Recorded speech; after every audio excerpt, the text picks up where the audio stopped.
জাদুর তরমুজ ও ভুতুড়ে গ্রাম ভল্টু তরমুজ বিক্রি করছে। ভল্টু, এই যে ভাই, মিডিয়া তরমুজ।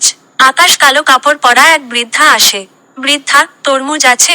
সবচেয়ে বড়টা দেয়। ভল্টু ভয় পেয়ে যায়। ভল্টু, আছে মা। এইটা নিন। বৃদ্ধা তরমুজ হাতে নিয়ে অদ্ভুত হাসে। বৃদ্ধা, এই তরমুজ আজ রাতের আগে কেটো না, না হলে পুরো গ্রাম শেষ হয়ে যাবে। বৃদ্ধা ধোয়ার মতো বন্ধ করা যায়। ভল্টু ভয় নিচেও লোভ সামলাতে পারে না। ভল্টু, দেখি তোর কথা কি আছে। সে তরমুজ কাটবে, কালো থেকে কালো ধোঁয়া বের হয়। হা হা হা, চারদিকে অদ্ভুত শব্দ শুরু হয়। দেখতে দেখতে সব বাতি নিভে যায়। নাগরিক মানুষ চিৎকার করছে, ভূত, ভূত। কালো ছায়াগুলোকে আশ্রয় দিয়েছে। ভুলটু আসতে আসতে পুরো গ্রাম পড়ে।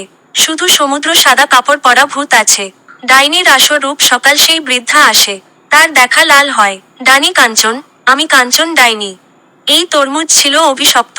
ভুলটু, আমাকে মাফ করে দিন। ডাইনি, লোভ বাঁচাও করে, আজ তার শাস্তি পাবি। ভুর চারপাশে ভূত ধর। পরদিন সকাল সকাল মানুষ ভুর ফুলটা শুধু একটা কাটা তরমুজ পড়ে আছে। আর তার অভিযোগ থেকে অভিযোগ, হাসির শব্দ। হা হা হা হা, লোভ কখনো ভালো ফল দেয় না।